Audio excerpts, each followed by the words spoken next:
तुर्क सदर रजब Tayyip Erdogan की सेहत से मुतल्लिक़ तुर्क हुकाम का बयान सामने आ गया। तुर्क सदर ने पेट में तकलीफ के बायस गुज़श्ता रोज़ की तमाम मसरूफियात भी मनसूख कर दी थी। तुर्की के सदर रजब तैयब एर्दोगान की सेहत से मुतल्लिक़ तुर्क हुकाम का बयान सामने आया है। इन दिनों तुर्की में 14 मई के पार्लिमानी और सदारती इंतखाबात की मुहिम जारी है।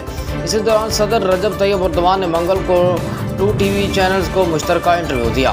तुर्क को सदर का इंटरव्यू 90 मिनट तक ताख़ीर से शुरू हुआ और फिर इंटरव्यू शुरू होने के 10 मिनट बाद रजब तैयब एर्दोगान के पेट में तकलीफ़ के बायस उसे अचानक रोक दिया गया।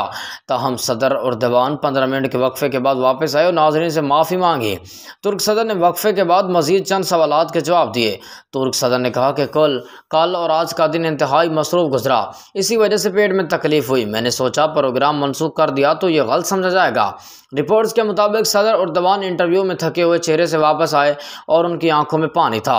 ताहम अब सदर की सेहत के हवाले से तुर्क हुकाम का कहना है कि तुर्क सदर रजब तैयब एर्दोगान की तबीयत में बेहतरी आ गई है। वो जल्द अपने मामूल की मसरूफियात शुरू करेंगे। तुर्क मीडिया से गुफ्तगू करते हुए तुर्क वज़ीर सेहत का कहना था कि सदर तैयब एर्दोगान की तबीयत बेहतर हुई है।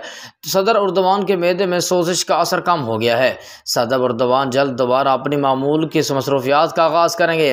वाज़ रहे कि तुर्क सदर ने पेट में तकलीफ़ के बायस गुज़श्ता रोज़ की तमाम मसरूफियात भी मनसूख कर दी थीं।